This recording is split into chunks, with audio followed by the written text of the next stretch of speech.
दिग्रस भूमी अभिलेख कार्यालयातील उप अधीक्षक सखाराम नरसिंग पवार आणि भूमापक आशिष काशीनाथ शेलोकार या दोघांना 5,000 रुपयाची लाच स्वीकारताना रंगेहात पकडले।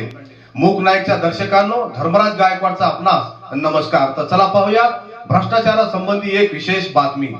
तक्रारदार महिलेने भूमी अभिलेख दिग्रस कार्यालयामध्ये मालमत्ता बक्षीस पत्रानुसार फेरफार करून घेण्यासाठी अर्ज दाखल केला होता, परंतु उप अधीक्षक सखाराम पवार आणि भूमापक आशिष शेलोकार यांनी 5,000 रुपयांची मागणी केली।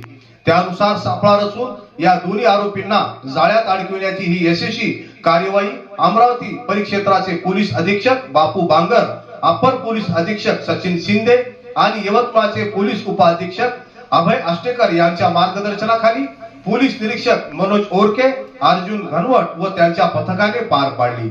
विशेष म्हणजे आशिष शेलोकार यांनी तक्रारदार महिलेकडून 5,000 रुपये स्वीकारले आणि त्यातील 2,500 रुपये उप अधीक्षक सखाराम पवार यांना त्यांच्या कक्षात नेऊन दिले आणि त्याच वेळी दबा धरून बसलेल्या एसीपीच्या पथकाने दोघांनाही लाचेच्या रकमेसह रंगेहात ताब्यात घेऊन दिग्रस पोलीस स्टेशन येथे गुन्हा दाखल करणे कामी पुढील कार्यवाहीस पथक पाठवले।